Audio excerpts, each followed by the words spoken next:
Alors aujourd'hui, on se lance dans une véritable enquête. On va mettre sur la table une compétence qui fait rêver et qui pose pas mal de questions, la lecture rapide.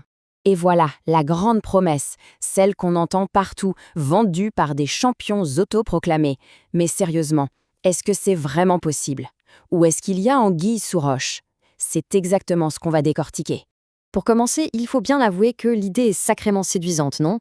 On vit dans un monde qui va à 100 à l'heure, obsédé par la productivité, et là, on nous propose la compétence ultime, tout savoir plus vite. C'est un peu le Graal moderne.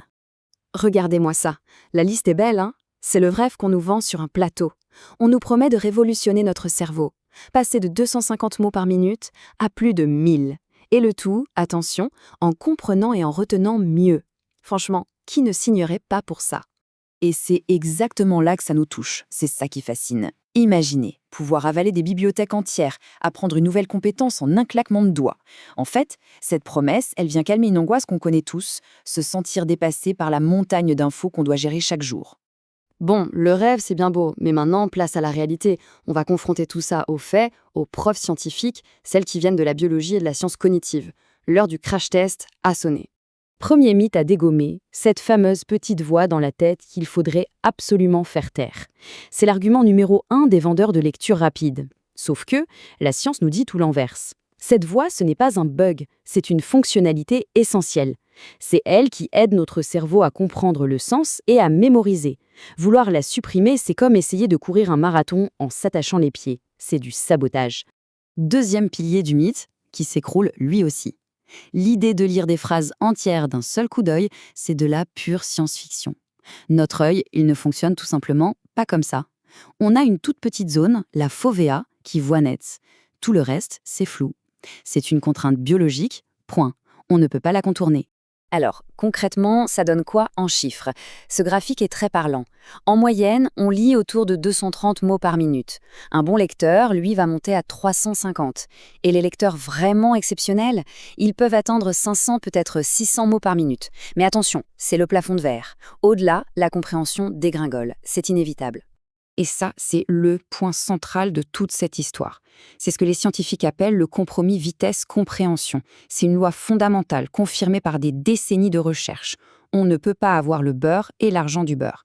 Plus on accélère, moins on comprend. C'est mécanique. D'ailleurs, il y a cette citation géniale de Woody Allen qui résume tout ça à la perfection. C'est exactement ça le problème. On peut scanner un texte, le survoler, oui, mais ça, ce n'est pas lire. On chope une info par-ci, par-là, une idée générale et c'est tout. On est très loin de la vraie compréhension. Bon, alors, on est d'accord, la science est super claire là-dessus. Du coup, la question qu'on se pose, c'est pourquoi ce mythe est-il aussi tenace? Pour le savoir, il faut souvent faire une chose toute simple, suivre l'argent. Et là, on découvre un système qui est, il faut le dire, plutôt bien rodé. Tout part de champions, souvent mis en avant par des médias qui ne crossent pas trop. Une fois qu'ils sont connus, leur image sert à vendre des formations qui coûtent cher.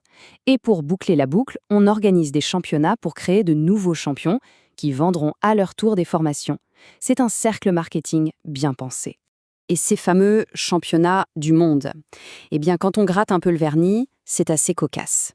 Prenez une édition récente. 71% de Français, 93% de francophones au total.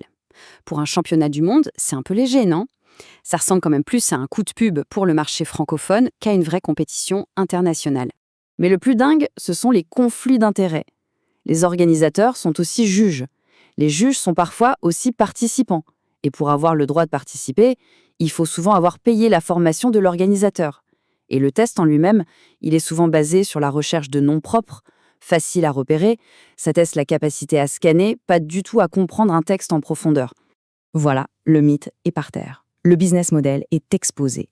Mais tout ça, ça nous amène à une conclusion assez surprenante, presque un paradoxe, sur la meilleure façon d'apprendre.